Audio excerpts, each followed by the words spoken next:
Guys আজকে দুপুরবেলায় আমরা বেরিয়ে পড়েছিলাম ঘুরতে। এই থেকে এলো। তুই কে রে? ও আচ্ছা আচ্ছা, এটা তো আমারই মামাতো বোন। এতক্ষণে আমার মনে পড়লো, আমিও না সব ভুলে যাই। তো ওদেরকে টাটা করে আমরা আমাদের প্রাইভেট কারে চেপে পড়লাম।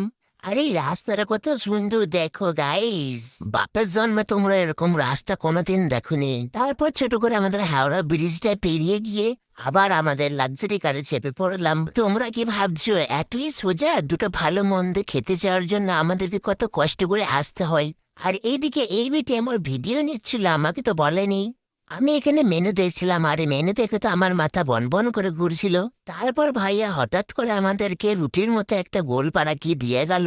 এটা দেখে তো আমি নিজেকে আটকাতে পারলাম না। তোমরা যদি কোনোদিন আমাকে কিডন্যাপ করতে চাও তাহলে আমাকে এরকম খাবার দাবার দিতে পারো। তারপর আমি আমার বেটির সাথে একটু ঢং করে নিচ্ছিলাম।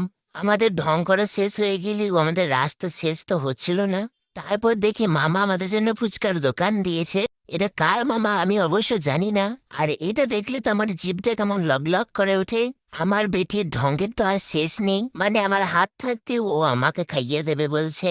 ভালো মন্দ খেতে খেতে কখন সন্ধ্যা হয়ে গেছে বুঝতে পারিনি। এদিকে আমার নানির মেয়ে তো বারবার কল করে মাথা খারাপ করে দিচ্ছিল। কিছুক্ষণ পর আমার মাথায় ভূত চাপলো যে আমি বাইক চালাবো। কিন্তু এখানে আমি বাইকটা তো চালাতেই পারছিলাম না, আমার বেটি আমাকে নিয়ে খুব হাসাহাসি করছিল। তাই আমার জেদ চেপে গেল, আমি তো বাইক চালাবই। যেমন কথা তেমন কাজ। আজকে বেটিদেরকে ফেলি মেরে দেবো। তো টাটা গাইজ, আমি চললাম বাড়ি।